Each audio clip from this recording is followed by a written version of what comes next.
Fellow fans, so far this season, instead of satisfying our need for pro football and allowing us to focus on our fantasy teams, the first few weeks have been consumed by controversy and disappointment involving both players and management, creating questions and protests for the league.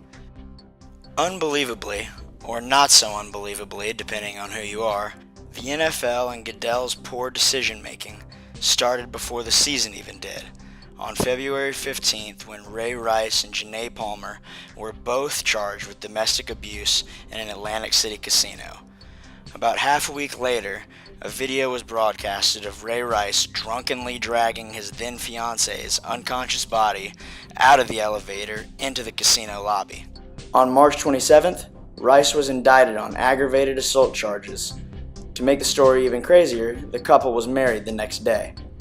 It wasn't until July 24th that Goodell finally made the decision on Rice's suspension, giving him a whopping 2 games, in which Goodell said was appropriate because of his counseling and cooperation with the league.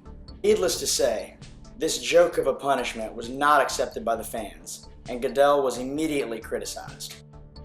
After a month of criticism and questions, on August 28th, Goodell admitted his mistake and created a new domestic abuse policy for the league. This new policy made 6 games the minimum suspension for first-time offenders. Maybe Goodell's change of heart was sincere, but most likely it was the pressure he felt from all sides of the media, who were calling for, among many things, punishments more suited to the crime. But September 8th, Roger Goodell learned just how much pressure from the media this situation may bring.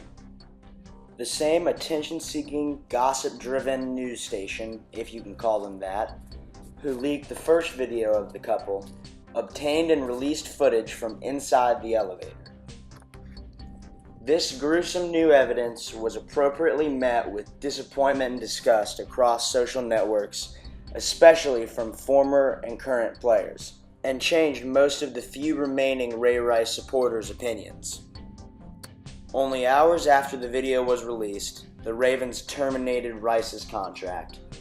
Not long after, Goodell went back on his new domestic violence policy and suspended him from the league indefinitely. Let me be clear, there's no situation where striking a woman is acceptable, and the elevator video is disturbing to say the least.